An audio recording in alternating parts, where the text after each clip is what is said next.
जहां दिल्ली के सीलमपुर में 4 मंजिला इमारत गिरी है। मलबे में कई लोगों के दबे होने की आशंका है। इमारत के मलबे से 3 लोगों का रेस्क्यू किया गया है।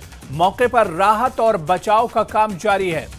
तो दिल्ली के सीलमपुर से इस वक्त बड़ी खबर आ रही है, जहां पर 4 मंजिला इमारत गिरी है। मलबे में कई लोगों के दबे होने की आशंका है। तस्वीर आप देखिए, जिस तरह से इमारत गिरी है। दरअसल यहां पर बहुत जो गलियां हैं वो तंग गलियां हैं। इस वजह से रेस्क्यू ऑपरेशन में भी परेशानी हो रही है। हालांकि मलबा हटाया जा रहा है, लेकिन गलियां बहुत तंग हैं। इस वजह से रेस्क्यू ऑपरेशन में भी परेशानी हो सकती है।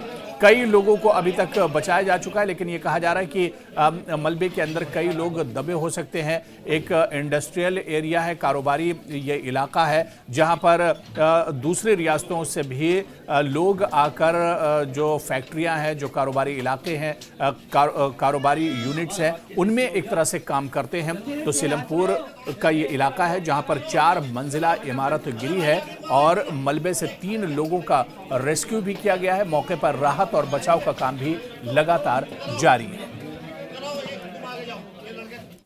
मैं सो रहा था, मुझे ऐसा लगा जैसे अचानक से भूकंप सा आता नहीं, लेकिन बहुत तगड़ा सा महसूस हुआ मुझे भूकंप।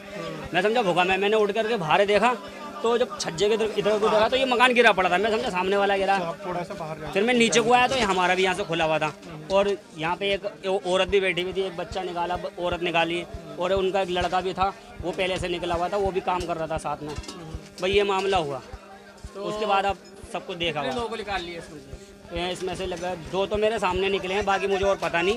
और एक इनका लड़का था वो, हाँ अभी एक आध शायद दबे हुए हैं। इनके पापा नहीं मिले हैं और इनकी अम्मी भी नहीं